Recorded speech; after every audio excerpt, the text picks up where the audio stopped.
Yeah, we dance a little bit. We say good morning. Welcome to the Real Prosperity Project. My name is Tanisha Tearing, and I have a special guest here today. I'm going to wait a minute here before I introduce him, but yeah, super excited to have a little bit new flow going on in our podcast. Charlene is still out in Costa Rica, so she's getting the sun vibes. Well, I got the winter vibes, but it's not giving us the blues, that's for sure.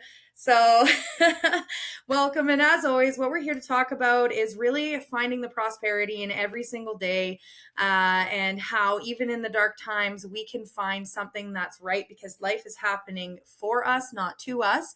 And we're here to help culture an abundance mindset so that you can go out and you can help people in your life to feel the same way and find those really great moments. So I'm super excited about today's podcast because we have a mentor and a senior partner in our firm here today. His name is Brent Tyler. He's an absolute powerhouse and just a real human being. You know, a lot of times you go into some kind of corporate America and you find people that they're not authentic and they don't have integrity. And here in our industry, in our firm, I haven't found that yet. But one of the most authentic people that I have met yet is Brent Tyler. He's just so real and raw and never afraid to share who he is and his story. And so I really wanted our listeners to get an insight into someone who holds multiple careers and has had just a lot of life experience. So welcome today, Brent. Yeah, I'm excited to be here. Thank you for having me, Tanisha. Lucky Shar, she's on a beach somewhere. Yeah, right. Uh, So, Brent, our listeners have absolutely no idea who you are, but why don't you tell us a little bit about who you are and where you came from? Um, yeah, of course. We're all 5'6" on Zoom or on in the web world, but I'm actually 7 feet tall. A lot of people don't know that until they see me in person. They get a little excited about it. They're, holy cow, this guy's huge.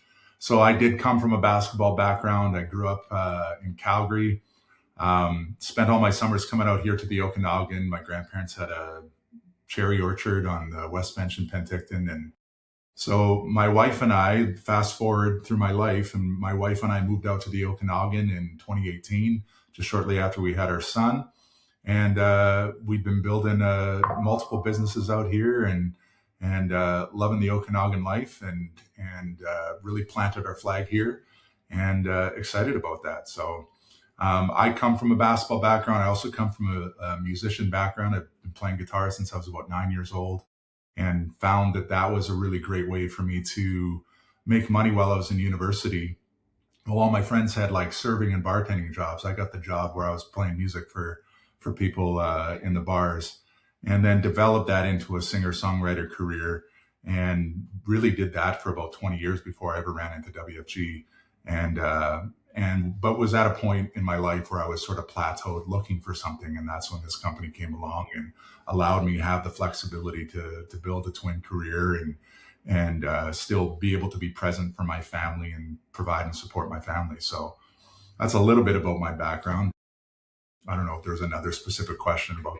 Yeah, well, that's so incredible. You just mentioned twin career, and what does that look like to you? Like, what is a twin career for you? I think it's sort of it's changed, it's evolved over the years for sure. And when I think I was about 38 years old, and musician life where I was touring a lot, I was releasing albums, I was traveling across Canada, playing every single venue that I could. In and out of some relationships. I had a lot of good relationship material to write songs about as I was getting in and out of them. A few love songs, a few breakup songs, a few sad bastard songs in there. But yeah, the twin career became this thing where uh, I guess it was 2015. It was January 2015. So in September of 2014, I reached that plateau. I was just plateaued in what I was doing. I knew how to be a musician. I knew how to make money, but all the income streams that were coming into musicians started getting kind of choked off one by one. So I was making a really good living. I was making more money than most of my musician peers. Let's just put it that way, because I had a Really? business acumen and I had an ability to just understand how to how to make money in that industry. I played a lot of corporate shows. I played original shows. I was a sort of a one man band. I fired band members so because they were just there for the girls and the beer. And I was the one that bought the PA. I was the one that did all the bookings. I was the one that was planning in advance. And so I was like, I don't need to spend money on you guys. I'm just going to learn how to do this myself. And I kind of lone wolf it, to be honest with you, a lot. And I hired Yeah. mercenary musicians to play the shows that I needed the bands for. And it taught me a lot of lessons just about what I wanted and an income and a standard of living that I wanted. And and I loved it, but I reached that point where I couldn't make the income that I wanted to make. And kind of like a lot of people sort of do the thing that they've been doing for a long time and then reach a plateau of like, okay, I don't know how to get to the next level. I don't know how to get past the limitations of the career that I'm in or my skill set that I'm in. And so, what do most people do when they're in their sort of midlife crisis career is they look to entrepreneurship. They look to becoming a real estate agent or a mortgage broker. And I had a guy I played basketball with in Calgary, and he was the VP of sales for Molson Coors. And he offered me an opportunity. He brought me in for a bunch of interviews. I think I interviewed with like, 4 or 5 different managers over a couple month period. But they were offering me a junior sales position selling beer to liquor stores Monday to Friday, 8:30 to 4:30, and they need me evenings and weekends in the summer. And I love the idea of the opportunity, and I love the idea of getting into a new industry and using a lot of the skills that I developed. But one of the things that was recurring in all these interviews was you can't take time off to be a musician. So you can't work on weekends. We're going to need you on the weekends in the summer. And I'm like, well, I play a lot of shows in the summer. They're like, well, you can't. So they really kind of gave me a hard line of you have to go all in on this, and we're going to pay you, less than 50,000, less. I'll just say less money than I was already making as a musician, but there's lots of free beer and Flames tickets, and I was like, well, I get lots of that already as a musician, so it wasn't too enticing. So, anyways, fast forward to that January of 2015, and I turned the opportunity down, and it was a real like pivotal moment for me to go, I need to find something that I can do that has the flexibility for me to still be able to follow my passions. I had also just met this beautiful redhead. She was a chiropractor. We were talking about, getting married and building a family. And I was like, how am I going to be on the road for 6 months of the year and be a father and be a good spouse? And so that kind of stuff became really important to me when I was sort of 37, 38, and I was sort of growing up a little bit as much as I can. Yeah, I was playing a show at the Banff Springs Hotel. It was one of those shows that I was getting paid really, really bad money for a lot of performing. And I was playing in the Rundle Lounge, and a guy I went to high school with, Chad Thompson, walked in and said, "Hey BT, how's the music biz going?" And I was like, "Man, I am looking for a change." He's like, "We're an expanding company. We're looking for good people. I don't know if it's a fit for you, but why don't I give you a call?" And I said, "What industry?" "Financial services." "I'm out. I failed math 30. I I'm failed, out. I'm I failed math 33 times in high school. There's no way I can do financial services." And he's like, "Well, to be honest with you, the industry doesn't need a bunch of math wizards or business majors or finance majors from the university. They need good people. They need people that can are willing to help and willing to be real with people and can learn all the things that we can teach people." Yeah. That's what the world needs in the finance sector is more good people that are heart led and passionate about what they're doing, and they have credibility. They know how to talk to people. So that was a skill set that Chad identified right away, and I dipped the pinky toe. I showed up. I was skeptical, wasn't sure that this was for me.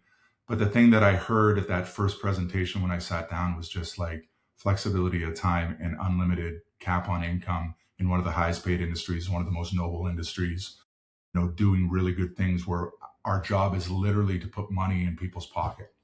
And I thought, man, I've been through a ringer of a bunch of different businesses that are, like you say, trying to sell beer to liquor stores. And as much as I, liked drinking beer at the time, I was like, is this my purpose and my passion in life to sell beer?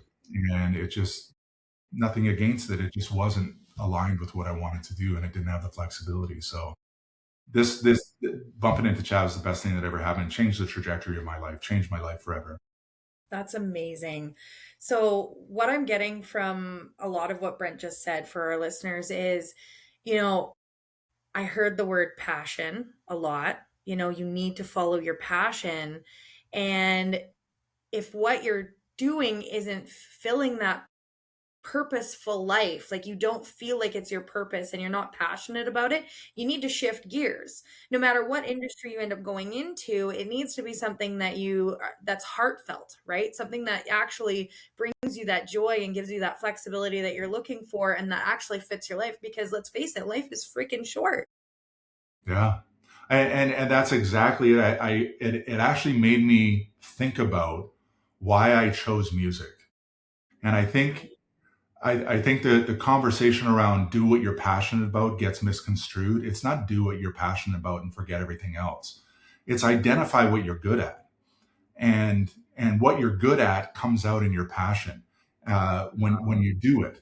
And I think that's a key differentiator for a lot of people as they go, oh, I love making art, so I'm passionate about art. I can't do anything else. I'm like, but what are some of the other skills that you've developed that allow you to do art? When I started in music, the dopamine hit that I got, the thing that I loved was like, I can impact somebody else's life and make them feel good. That's my passion. I want to do something that makes people feel good. I want to do something that makes people feel, empowered or forget the crap or the darkness in their life and the sadness in their life and actually feel some sense of happiness or joy or euphoria or whatever it is. And I got to do that when I was playing music. I still get to do that. I still do it. So that's the feeling that I was chasing. And when I started with in the finance industry, is my passion numbers? Is my passion spreadsheets? Is my passion dissecting someone's financial statements? Hard no. Like that's like the last thing. Is my passion paperwork?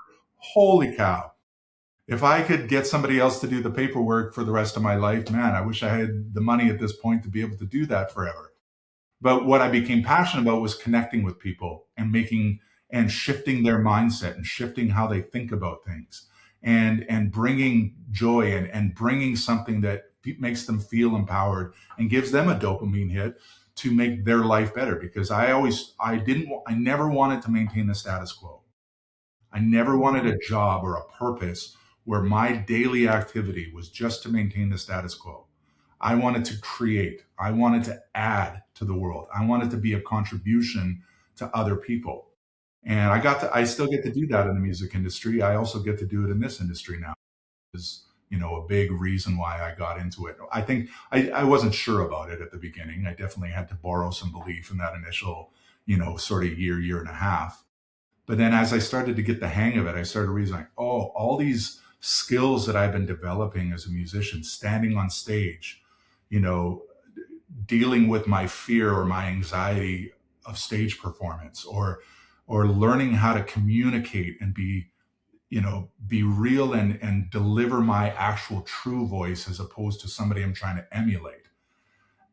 Actually know what it is that I'm talking about, have something to say it the best way that I can say it, that's actually from my heart. And that has the most impact on the stage and in a meeting when I'm talking with people. It sure does. And that skill has translated into pretty much every time I've sat down on a training with you or in Zoom or even in person.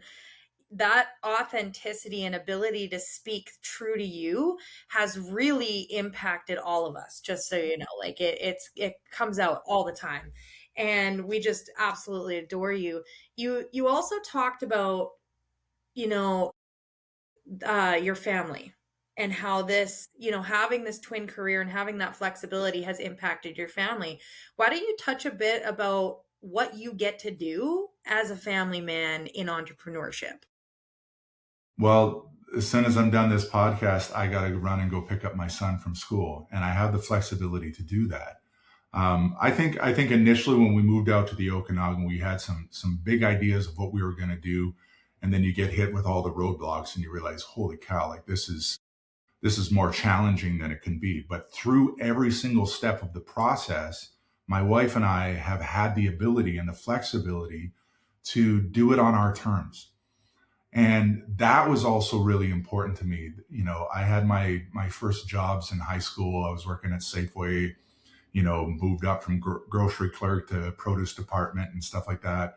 Then I got a job at Canadian Tire, and I wanted to work in the sports department. And I remember I had this boss that was just standing there with a clipboard, hiding around the corner, trying to find when I was not working so that he could write me up and get me in trouble. And What? getting written up for, like, I'm old, I'm 50 years old. So we used to have like a punch card that we would punch the time. And if you're a minute late, you get written up. And if you get written up too many times, you get basically disciplined. And I just learned early on that I am not designed to be an employee. There's nothing wrong with being an employee, but I feel like I'm unemployable at this point because I just am unwilling the flexibility of time is so important. There's other aspects of it, not to get too deep into it, but I also really struggle with ADHD. So one of the things that I really need is I need the flexibility. If my brain or if things aren't going well, I need the space to reset and to re-energize. And in a really hard structured employee or shift work type of life, I found that really difficult. So what this opportunity, being an entrepreneur, has given me the opportunity to live life on my terms. Now that isn't always, there's definitely times where that gets taken advantage of, where you think that you have flexibility when really you should just go to work and treat this like a job. And I think too many people in our industry treat this flexibility of time too early before they've actually created the income to be able to have that. But I think what was most important is my wife was an entrepreneur. She started in the business. She's now teaching at a massage therapy school. She retired her chiro license. I have a set. He's about to turn 8 this month, at the end of the month, and he's in grade 2. So just the flexibility of time and the ability to earn income based on our goals and dreams, as opposed to having some other person dictate when I can go to the bathroom, when I can go for lunch, when I can go on a holiday, when I can take a gig, when I can go perform music. And I do that a lot. Whereas I take time off in the summer. I'm in the Okanagan. It's this beautiful oasis for musicians because there's all these different wineries and venues and corporate events, private events that you can book. So in the summertime, from basically end of May until end of September, I'm booked three to five, sometimes 6, 7 times per week, with music performances, and allows me to kind of like close my laptop a little bit. I still keep it open for my team and I still keep it open for my clients, but I've given up this idea that I have to be a version of myself to fit somebody else within the business, or a version of myself to fit somebody else in the music industry. I can do both. I can have it all. I can create the life that I want to create. And this business gives me the opportunity. Amazing. I love that. So, you get to create that, and you talk a lot, you've talked a lot about getting to do both. If you had some advice for some of our listeners today, what what would you say to them if they were stuck in a 9 to 5, they're miserable, they can't get into the mindset where they're like, I can have both? What kind of advice do you have to those people that are just really stuck right now? Well, I think for everybody, whether it's like a career stuck, or it's a fitness stuck, or a health stuck, or a relationship stuck. Um, there's probably lots of people that are struggling in their marriage. They've been in it for a while and they feel stuck. They don't know how to make change. They're stuck with some weight on, or they're stuck with something in their life that they're extremely dissatisfied. What it really comes down to is like, no external force is really going to make a change for you. So I think people are looking outside of themselves too often to find some fix it thing, some pill to take to fix their ADHD, some some diet or fad fitness routine to fix their health, or going to the doctor and getting more a different high blood pressure medication to change their blood pressure, or going to a counselor to work on their marriage. These can all be good things, but at the end of the day, it's an inside out proposition, is that people have to reach a tipping point within themselves where enough is enough, where they decide to make a change. And I've had this experience multiple times where I accept mediocrity, or I accept average, or I accept, this bullshit story that I'm telling myself sometimes, until it reaches a tipping point, or it reaches like a crux where you have to choose one or the other. So the advice I would give people is spend more time working on yourself. Spend more time inwardly looking and taking personal responsibility for why you're stuck in whatever you're stuck in. It's not your bad boss. It's not the boring job. It's not your spouse who's screwing your life up. It's not the business that you're in that's not making enough opportunity. It's you and the choices that you're currently making. And if you can change the choices that you're making, and change, and it's like thoughts become feelings, feelings become actions, actions become your reality. If you can start changing your thoughts and how you think about things, that can change some of the feelings that you have. And sometimes it's hard to access that without help. It is. So I would say, like, where you get the help is not from the doctor to give you a prescription. Where you get the help is finding community and getting outside of what the pattern of living that you have. And I think that's when I like I said, when I started with WFG, I had so many good friends in the music industry. But then I got asked a question when I first started. They said, go interview your future. If you want to see where you're headed, go spend time with like 5 to 10 of the people that you hang around the most, and interview them and the trajectory that they're on.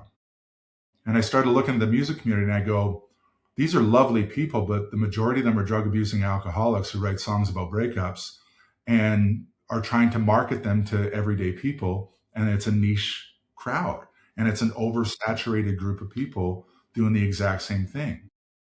And so I started looking at, the mentors that I was working with, the Chad Thompsons and the Steve Holbrooks and the Jared Sleds and all those type of people. And I'm like, well, that's what I want.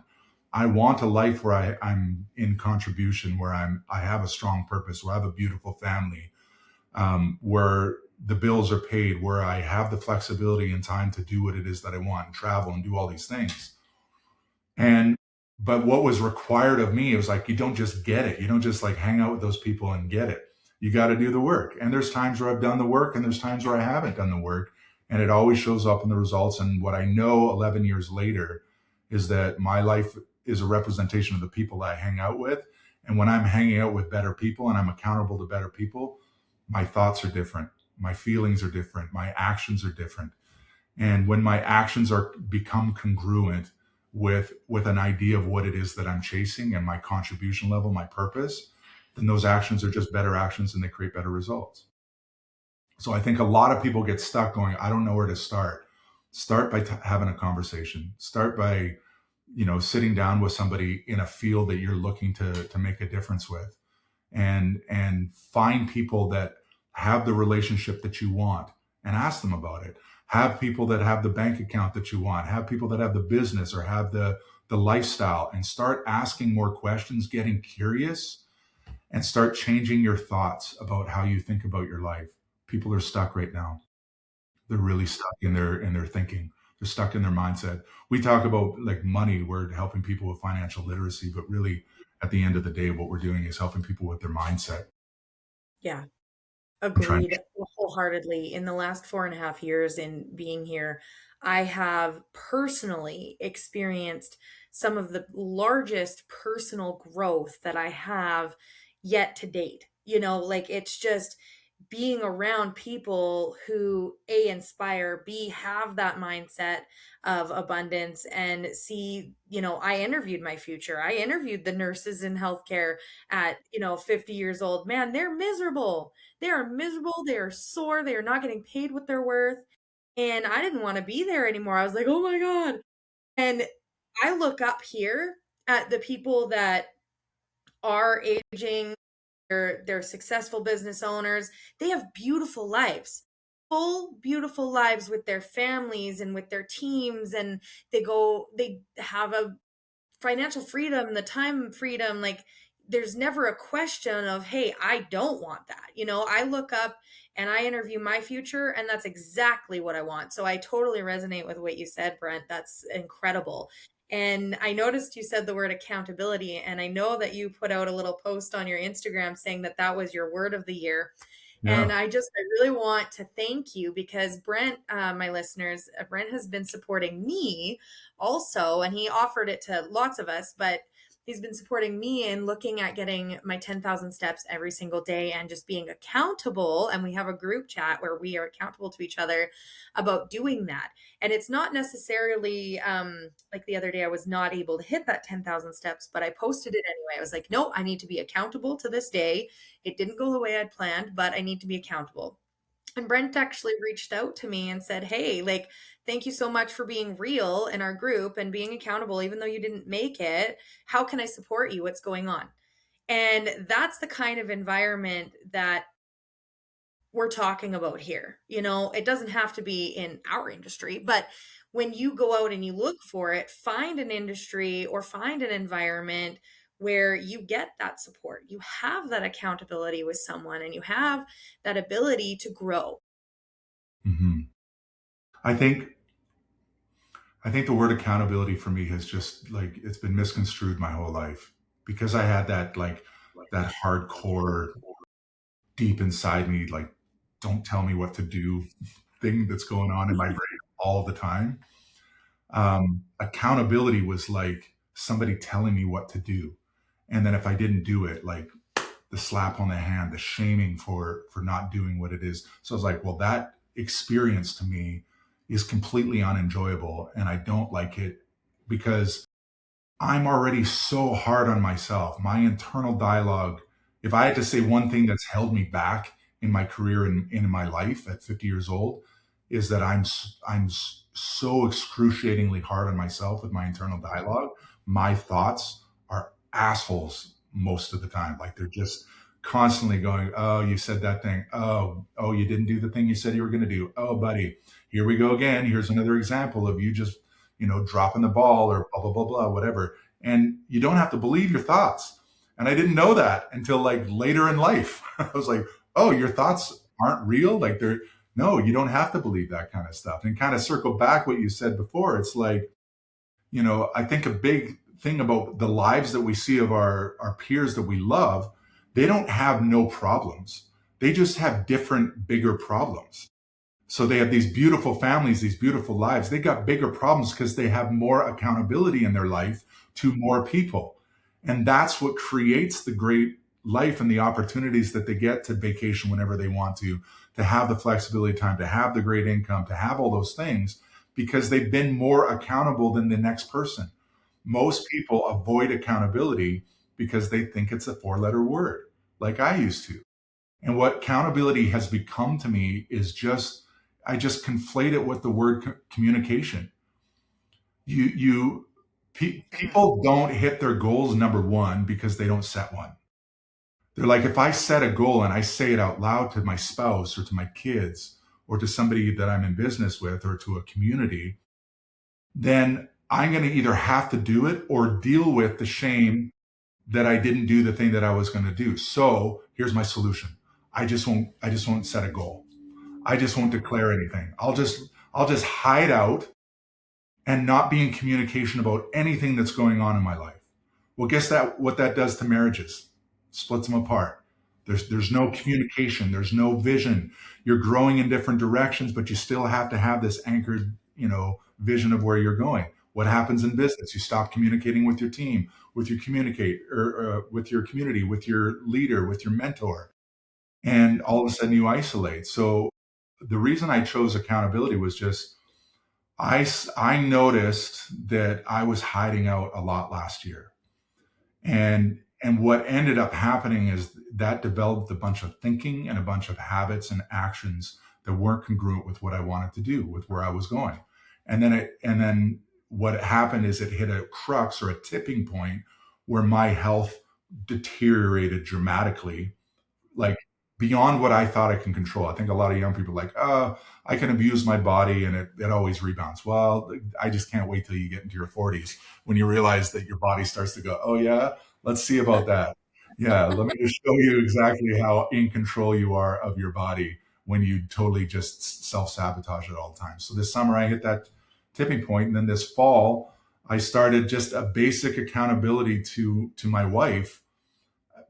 Very few people knew, but that I was just taking on a different diet. And I didn't want to advertise it. And I was just like, I'm just going to do it. I'm going to tell my wife because she needs to know because I'm about to stink up the house, cooking steak a lot of days. And, and I started and immediately I dropped some weight. And then I got to a baseline point where I could start to move again because I couldn't move in the summer. And then this 10,000 steps thing just became a thing where I was like, I want to move more. And I know at my size and my weight, if I literally eliminate as many barriers as possible to moving, where I don't need workout gear, I don't need a fancy gym membership. All I need to do, I don't even need to put on running shoes, although that's better for me. I've had days where I didn't have my running shoes with me, but I still have shoes on.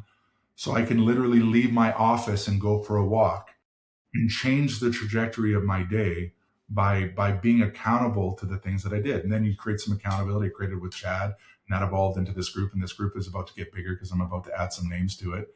And you start to you realize that accountability isn't shame, and it isn't like, but what it is it's communication. What more people need is to practice communicating what it is that they want to do, to hold themselves accountable to do it. And all the accountability chat is communicating what you did or communicating what you didn't do. And the trick and the practice is pulling the shame away from that. Now the coaching part of it eventually comes where it's like, okay, you didn't hit your goal. What can we do to get back on track so that you hit your goal tomorrow? But that's not shame. That's just somebody being a stand for you when it's hard to be a stand for yourself at all times. So that's what accountability is meant to me, and it's made a dramatic. I've dropped 55 pounds, Wow. at least 55 pounds since July. Just increasing my accountability. Congratulations on that weight release. That must just feel better. It's not necessarily about a number, it's about just literally how you feel physically, right? Well, I again, it's personal, subjective to every single individual's sort of needs. But I have severe arthritis in both of my knees. I've had 4 knee surgeries on my right knee.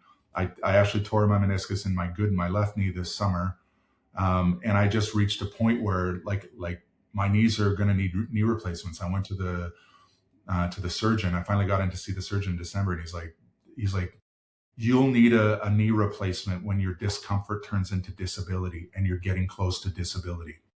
So the best thing that you can do for yourself is move and release weight. Every pound that you release is like 10 pounds of pressure that's being taken off of your knee joints. Then I've also got arthritic ankles from rolling my ankles so many times playing basketball. Well, then I've got arthritis in my lower back and in my left shoulder from different injuries. So my body is literally going, F you, buddy. Like, you better start either taking care of me or else your life quality of life is going to dramatically exponentially deteriorate. And so that made me hit the tipping point to go, I don't care if it's 10 o'clock at night. If I'm only at 6,000 steps, I'm putting the shoes on and I'm going for a walk around the neighborhood to make sure that I hit my goal. It's not that I want to hit the goal for the recognition, or I want to hit the goal to make sure that I'm not letting you guys down. It's that I said I was going to do something, and it feels so good to be 32 days in a row of doing something that I said that I was going to do. And that will compound into all the other areas of my life. It'll compound into my relationship with my wife, to my relationship with my son, my team, my business, my music, all of it. It builds that self trust that if I say I'm going to do something, I do it, regardless if my knees are aching or if my ankles hurt or you know, and that's what I see in you. That's what my experience of you has been. You've been through some health challenges this year too. And you're like, yeah, I'm at the tipping point. I've had enough is enough, and I'm not willing to keep going backwards. I need to go forwards. And even though I've really hurt my knee recently, I'm not going to use that as an excuse because I see the future. You have a clear vision of, it's fuzzy sometimes, but you have a clear vision of what you want out of life. You start chasing that thing, and the best thing that you can do is just create a goal and declare it, and then build that self trust and that self belief and that self worth by doing this thing that you say that you're going to do. And that has the ripple effect on money, on, success and whatever it is that you're doing. Yeah. And that, oh man, we have touched on that self trust in other episodes as well, because it is so important to compound your little wins so that you start believing yourself. When you say you're going to do something, you start to do it, and that's just so powerful. Because if you say you're going to get up at 5 a.m. to go for a walk, you better get up at 5 a.m. and go for a walk. But if you know that you ain't going to get up at 5 a.m., how about you just tell yourself you're going to get up at 6 instead? Well, Be it's funny you say that realistic. because I was like, I'm going to get up every day and I'm going to hit 5,000 steps before noon. And for the first couple of weeks, I did, and I was like, yeah, I don't know how committed I am to that goal. My goal is 10,000 steps per day. So I shifted. I was like, just 10,000 steps per day. You don't have to keep adding on to make your life more difficult. Just No. pick a goal and keep it simple, keep it Exactly. straightforward. Make it obtainable. Make it Right. obtainable so that you're not lying to yourself and you're creating that self trust that you just talked about. Like, that is what's so important. And, everybody, Brent Tyler is just incredible, and he's filled with all of this kinds of insights. And I really, really, really highly recommend you go follow him on social media, Instagram and Facebook. Brent, what's your handles on Facebook and Instagram? Uh, at BRENT7YLER. And on Facebook, just I think it's just Brent Tyler, BRENTYLER, just one T. There's a guy that's Brent Tyler, and he's an actor in LA, and he gets all my emails sometimes. So it's just one T in the middle, and then so BRENT7YLER. I use the seven to make the second T. So Perfect. I love it. So yeah, everybody go follow Brent. He's amazing. I love his reels every day. He makes great content, and he talks a lot like we just talked, and he's real and authentic. And I feel like that could be your first step in getting unstuck. So as always, subscribe and follow to the channel, because that supports us at the Real Prosperity Project to keep going and bring amazing guests to you like Brent to help you find those prosperities in your everyday. So again, thank you so much for listening. And I hope that you guys have a beautiful day. And thank you, Brent, for being here. my pleasure. Thanks for having me, Tanisha.